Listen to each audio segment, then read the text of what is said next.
Alright guys, welcome back to the channel. We've got a next project bike, 2000 model YZ125. Picked this up pretty cheap. It does actually run, but we've got a bit of a noise happening in the motor here, so I ended up stripping it down and investigating into that. When I purchased the bike, the owner said that it had a top end rebuild.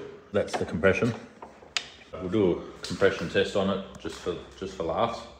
So what we'll do first is give it a good clean up before we tear it down, just to clean up the motor, just so when we're pulling it down that we don't have shit going everywhere in there. So we'll give it all a nice tidy up, strip it down and take the motor out.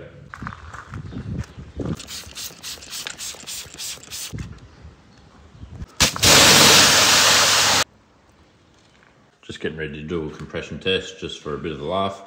We've just taken out the plug. It's a B9EG. The manual actually calls for a BR9EG, so a resistor type spark plug. From what I know, just the resistor, non-resistor ones do give a bit of a better spark, like a stronger spark. But yeah, I'll just be putting the one back in the bike that the manual calls for. Let us know in the comments what you think the difference between resistor and non-resistor is. Just we're all forever learning.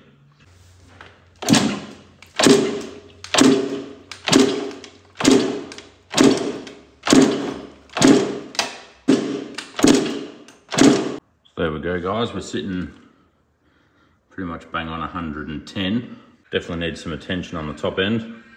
So what we'll do now is drop all the fluids, get the engine out the frame and pull the top off and see what kind of condition the piston and rings are in and cylinder.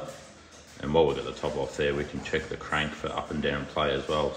It was topped right up to the top of the radiators when I went and got it. So yeah, your radiator shouldn't be filled right to the top anyway, so just another sign that old mate's just bang some fluids in there so I can look in there and be like, oh look, it's green.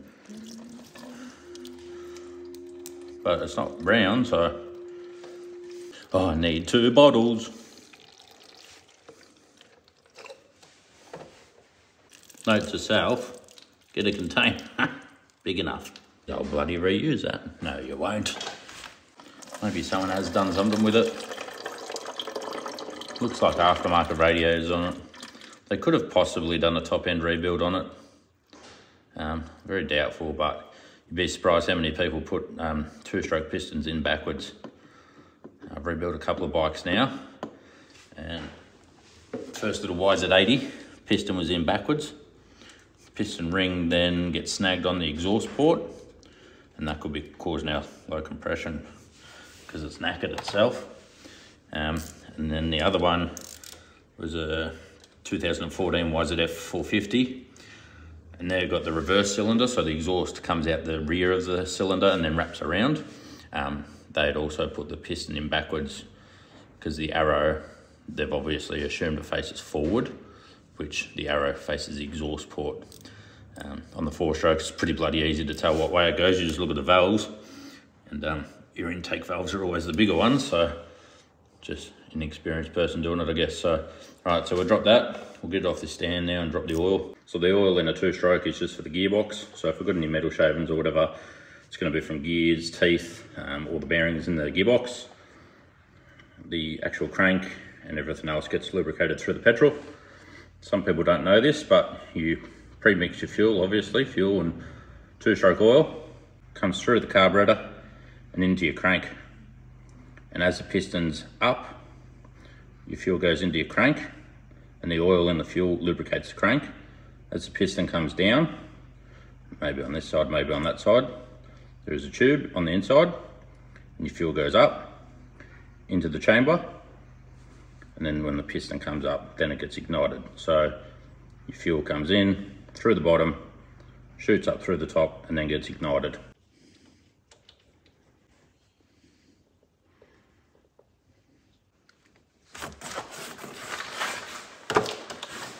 Alrighty, so whatever was in there is now drained out, and we're reading 550.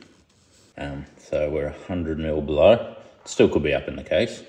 But it's always good when you buy a bike, regardless if it needs work or whatever, always drop the fluids, because one, you don't know what's in there. Two, you don't know if it's the correct level. So just don't trust the guy before you. Drop everything, change everything. It's the cheapest insurance you can do. That way you know the engine's properly lubricated and you're giving it the best go you can. So no chunks come out. It does shift through its gears and all that sort of stuff. So yeah. So we're just going through disconnecting everything. Someone's definitely had this motor out and put it back in a hurry, because the motor mount was loose. So it's either come loose or they just didn't tighten it up. Just having a look here where your clutch cable mounts. You can see on the other side there it's broken. And I'm quite sure it shouldn't go to that head stud, possibly. Alrighty, so we've got the engine out without too much fuss. Quickly needs a new oil filler cap.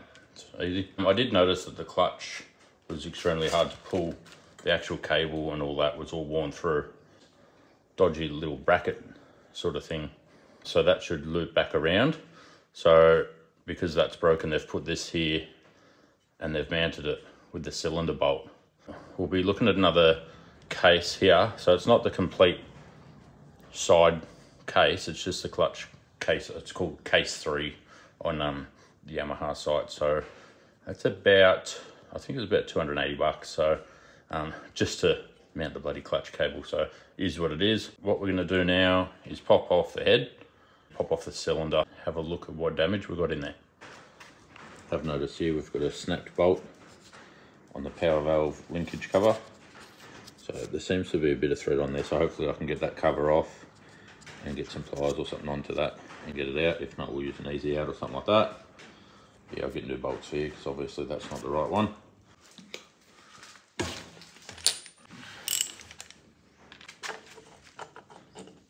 Having a quick look at the head.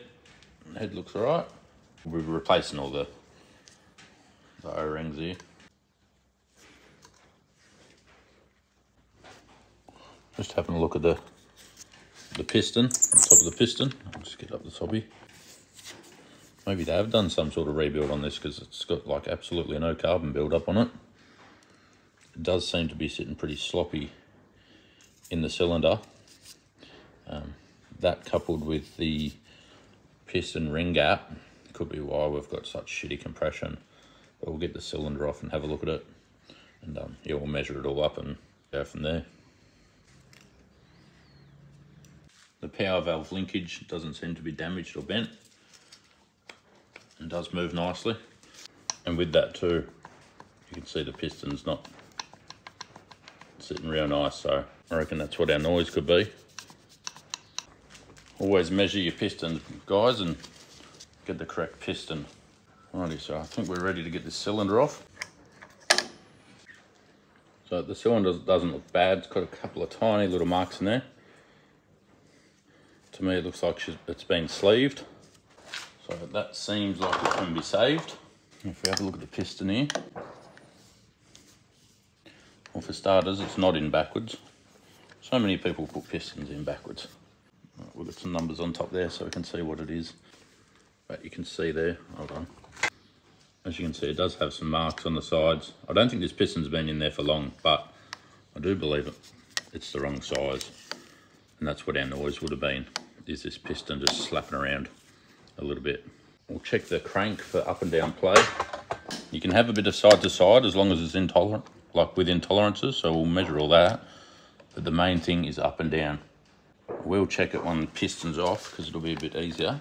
Be able to check what piston gap they were running once I pop it in the cylinder and give it a measure. But I dare say it's all wrong. So what we'll do is we'll just cover the bottom end while we take these pins out, while we take these clips out, just in case the bottom end is fine.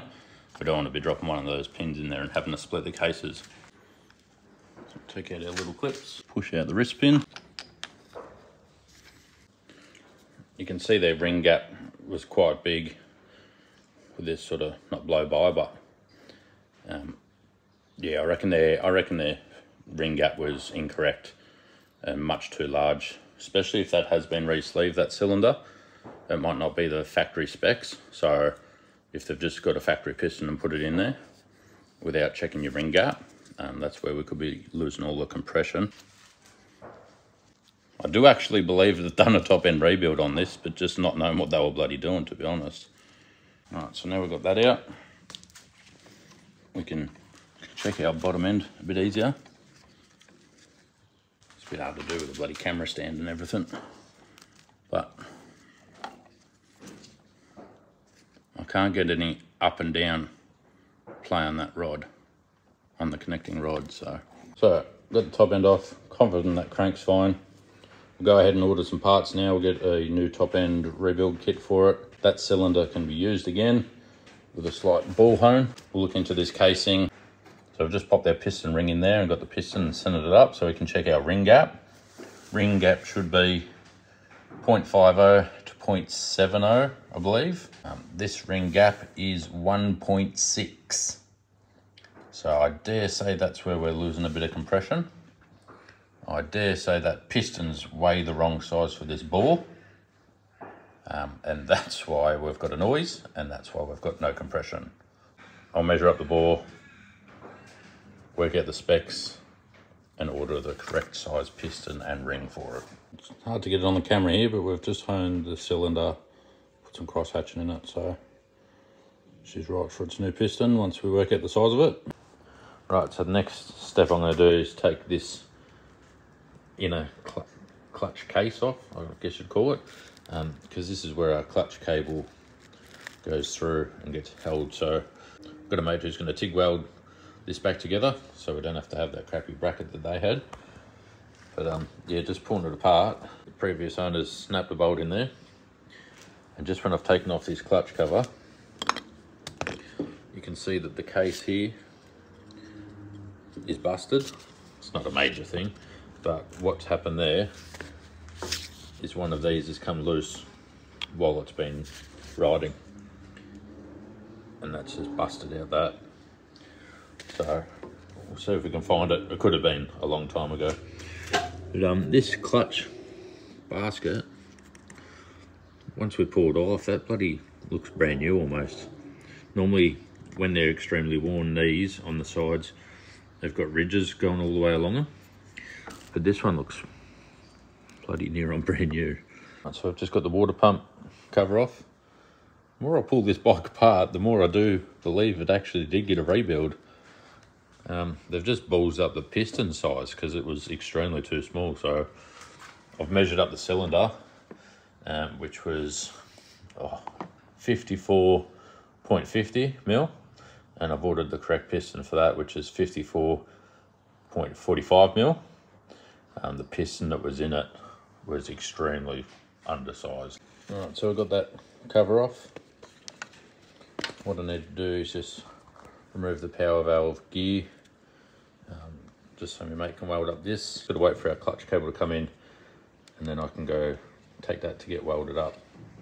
If there was a crack in the case or whatever, I'd buy a new case, but for this little tab, we'll give it a go welding it, because it's just under $300, that case, for a little tab. So like I said, if it's cracked, I'd buy it, no question.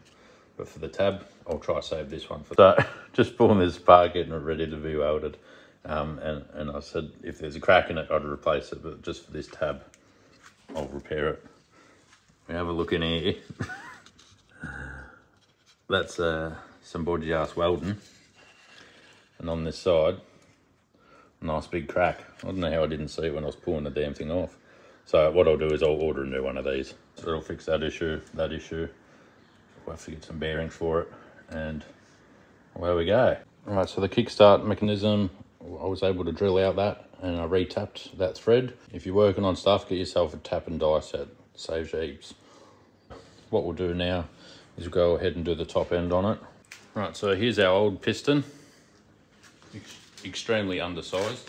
With a bore size of 5450, we need a piston that is 5445 for it to be in spec. And this piston here is 5389. So very much the wrong size piston in here. Our cylinder has been sleeved, and it's got an oversized sleeve in it at 5450, and they've just put the wrong size piston in there. and it's an A size piston too. So even if it was the stock cylinder, this is the smallest piston you can put in that. 54/45. So this will work with our cylinder spot on.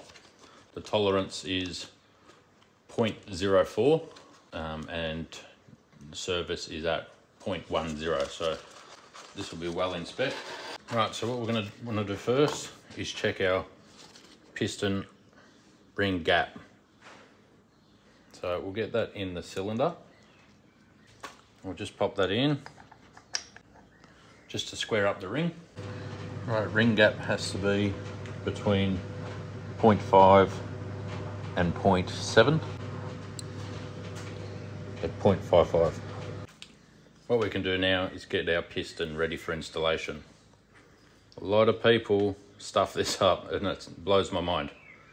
The arrow always faces towards your exhaust port, especially on the two-stroke. If you put it in backwards, and I have done bikes, pulled them apart and the piston's in backwards.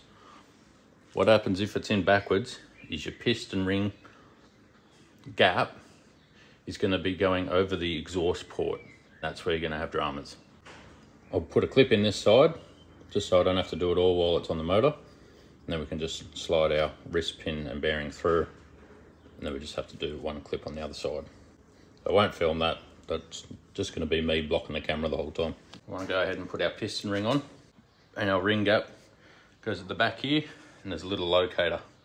The little numbers on the piston ring face up. So we'll do a bit of oil around there. Alrighty. So we're ready to put our cylinder on. Just got to make sure when we're putting it on that ring doesn't spin and come out from its location. So we've got our new gasket. We've got our cylinder. It's been honed just to put some cross hatching into it. So what we want to do now is just lube up inside the cylinder with two-stroke. Same with the piston. Now we just want to slide this over, holding our ring in every sense of the word, making sure it's staying located. Just cycle him over.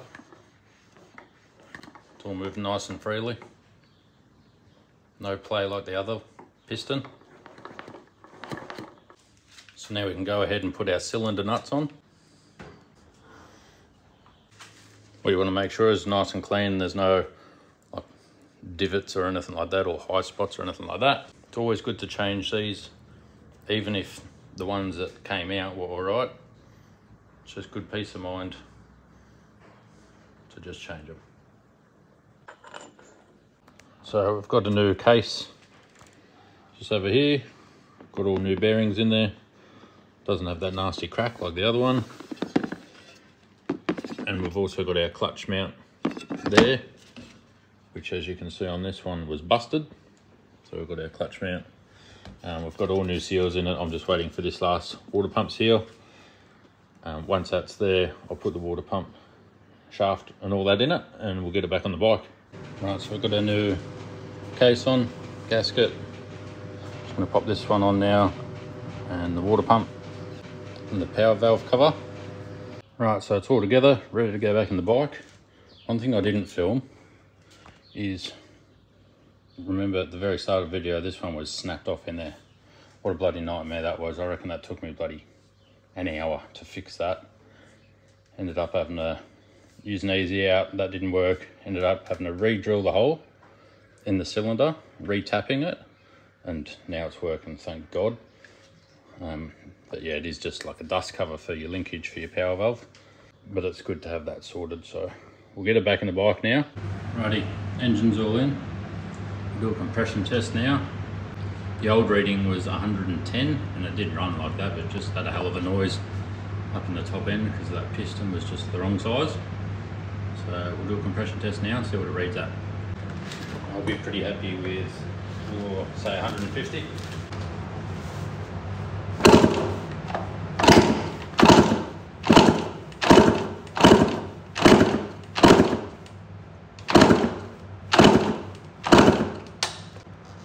How's that for a guess?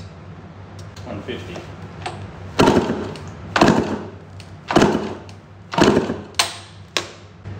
So there we have it. Probably just maybe about 155. Pretty happy with that. It was only 110 and it did run like that too, so it's been good to get sort of 160, but yeah, 150 and above. I'm pretty happy with that. So we'll get it all put back together and we'll get it out there and give it a kick.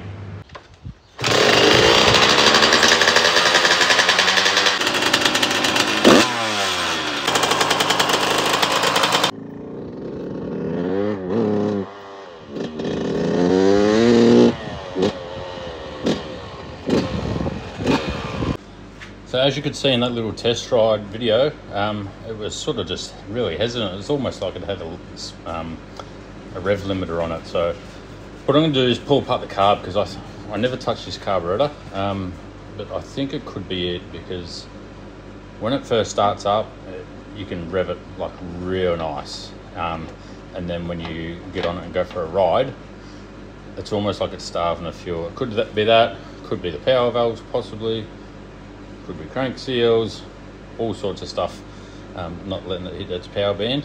But yeah, I'm going to start with the carburetor. So I won't go through every single little thing on this one. I might do that in another video. But yeah, we'll see what we find in this one. If I find anything, I'll let you know. Right, so we've got the carburetor all pulled apart. What I did find is that this is a 36mm carburetor, and it needs a 350 main jet and a 35 pilot jet. Someone has put all the jet sizes, which is 460 and 25. Those jet sizes are for a 38mm carburetor, which is the next year up. The bikes look identical. For some reason, the 2001 has a 38mm carb, and mine has a 36mm carb. It did have the 36mm slide in it. Someone has just changed all the jets to the wrong ones. So I've ordered a kit here, which comes with everything, but we're just going to pop it together with all of our new and correct jet sizes. It even had the wrong needle in it. So I've got the correct needle, all the correct jet sizes to bring it back to stock, and then we'll see how it goes and see if that affects it reaching its power band. We'll get all that back together, pop it on the bike, and fire it up.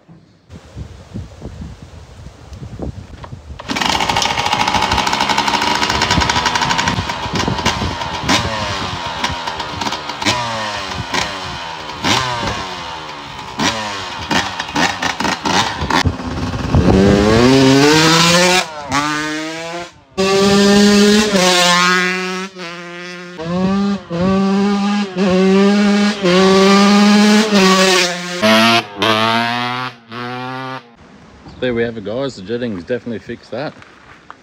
She's definitely hitting power band now. So what we're going to do, order all new plastics for it now that we know it's a good runner. I'll pull the motor out, paint up all the frame, and just get it looking its best.